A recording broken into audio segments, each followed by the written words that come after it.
Decías como que uno de los sorprendentes efectos del consumo de opiáceos es que pueden aliviar sobremanera el dolor físico, pero también el emocional. Y en algún momento yo juraría haber leído en algún artículo que, pues, evidentemente, infinitamente menos, con infinita menor potencia, había un efecto similar con el consumo de paracetamol o ibuprofeno, de que podía ayudar también con el malestar emocional, con el dolor emocional, y también me suena, y esto me lo vas a explicar tú, haber leído que es que en el cerebro la zona donde se aloja el dolor físico es también donde se activa el dolor emocional. Esto es mi explicación, me la vas a dar mucho mejor. Bueno, sí, efectivamente hay un cruce, o sea, termino por el final, empiezo por el final, digo. Por Hay un donde quieras. cruce, hay un cruce entre el dolor físico y emocional, porque básicamente la gestión del dolor, el mecanismo de acción del dolor es que hay vías aferentes y eferentes, ¿no? Que suben de abajo arriba o de arriba abajo. De abajo arriba, digamos que son los nociceptores, los receptores encargados de detectar dolor, que también son los mismos que se encargan de detectar pues, cambios en la presión, en la temperatura, tal, pues también informan del dolor. Y a veces estos receptores pues envían señales de dolor y en el cerebro, digamos, es cuando se procesa y se traduce a un dolor subjetivo, ¿no? Y también de arriba abajo. Podemos sentir dolor cuando no tenemos estos receptores funcionando, ¿no? Por ejemplo, hay el caso más dramático de esto, que es cuando te amputan un miembro y la persona siente dolor en ese miembro que no tiene, pero siente dolor ahí, ¿no? Es algo El miembro muy fantasma, ¿no? El paradójico. síndrome del miembro fantasma es, sí. Exacto, sí. O sea, puede ir por los dos lados, ¿no? De arriba abajo, de abajo arriba. Y el dolor emocional, digamos que pasa por los mismos circuitos, ¿no? Por tanto, cuando estamos más depresivos o más, digamos, sufriendo por algo que nos ha pasado, es el tipo de dolor que va de arriba abajo, ¿no? Que se controla desde aquí, desde la cabeza. No tenemos receptores que nos digan, estás deprimido. No, esto es algo que se construye, digamos, en el cerebro, digamos, ¿no? Y lo primero que me comentabas, sí, esto sucede más, o sea, aliviar el malestar emocional con ibuprofeno, paracetamol, sucede más con el ibuprofeno, porque tiene un efecto antiinflamatorio muy potente y los efectos antiinflamatorios, ya hace años que se conoce, tienen efectos también antidepresivos, ¿no? La depresión está muy ligada a la inflamación. Por tanto, cuando tú estás induciendo cualquier tipo de efecto antiinflamatorio, ya sea a partir del ibuprofeno, ya sea a partir de una dieta antiinflamatoria, que ahora también están muy de moda, pues vas a tener de rebote, digamos, efecto antidepresivo, ¿no? Por tanto, el dolor emocional que podemos traducir como depresión, como sufrimiento, como angustia, pues también se va a aliviar un poco con ibuprofeno. Sobre todo con el ibuprofeno digo porque el paracetamol no es tan antiinflamatorio, pero quizá podemos encontrar efectos también en ese sentido.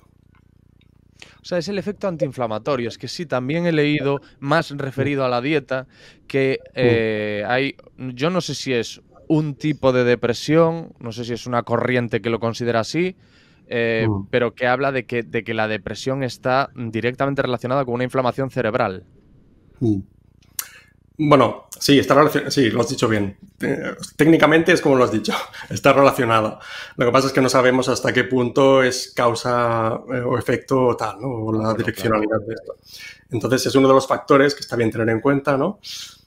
Yo siempre echo de menos en muchas consultas psiquiátricas o tal, que también por colegas, que no es por criticarlos, pero bueno, a veces lo pienso, ¿no? De decir, bueno, es que cuando te llega una persona con depresión, con síntomas depresivos, pues caray, pregúntale por qué es lo que come y recomiéndale algo que tampoco le vaya a hacer daño. Yo qué sé, verduras, más fruta, esto no le va a hacer ningún daño. Y dices, bueno, como mínimo te aseguras que en la dieta pues también tenga algo de este efecto antiinflamatorio y neuroprotector, ¿no? Los alimentos frescos, las verduras, etcétera, tienen muchos flavonoides, muchos terpenos, que también son compuestos que tienen efectos, además de antiinflamatorios, pues neuroprotectores, etcétera, que también van a hacer su efecto, quieras que no, ¿no? Y no te cuesta nada decir que coman más sano, es algo bueno para ellos y como mínimo cubres esa pata también, ¿no? Pero es que a veces se presta mucha atención únicamente al fármaco que vas a prescribir o únicamente a la psicoterapia que vas a administrar, ¿no? Pero también hay otros factores que pueden estar relacionados y no cuesta nada. Omega 3 también, ¿no? Exacto, sí. Entonces, Hace poco hablaba con un psiquiatra no en el podcast, sino por mis propias historias. Hablaba con un psiquiatra y me sorprendió mucho y gratamente que incidió un montón en el ejercicio y en la dieta. Mucho más que en lo demás. De hecho, me hizo mucha gracia, me pareció una persona encantadora por la voz, porque esto fue telefónico.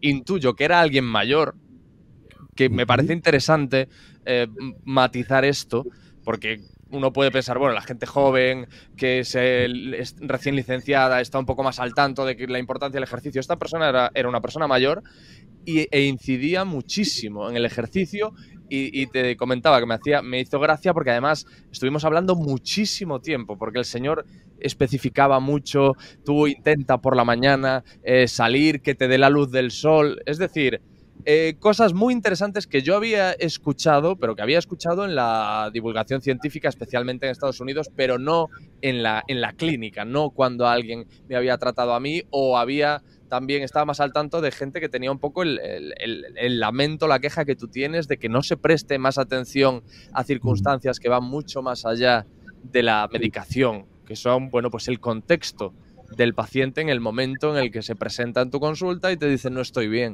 Pues, ¿qué comes? ¿Sales? ¿Haces ejercicio? ¿Cuáles son tus relaciones sociales?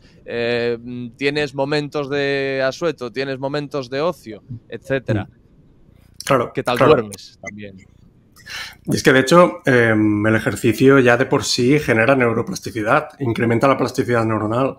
Y ahora lo que está de moda para explicar los efectos de los antidepresivos es eso, ¿no? Que inducen más plasticidad cerebral. Pues dices, bueno, es que el mismo ejercicio lo está provocando. Hay montañas de estudios sobre esto, ¿no? Porque al final la plasticidad es una manera de buscar adaptarse a situaciones cambiantes, ¿no? Nosotros estamos en un entorno, estamos configurados para adaptarnos lo mejor posible a nuestro entorno y cuanto más nuevos estímulos, más variación de estímulos, más se nos exija a nosotros procesar estímulos en general, pues se va a incrementar la plasticidad neuronal porque es nuestra manera de procesar nuestro entorno, ¿no? Entonces, simplemente eso, simplemente haciendo ejercicio ya tienes un efecto que lo estás buscando también cuando prescribes antidepresivos, pero que es mucho más, por supuesto, mucho más sano y sin efectos secundarios, ¿no?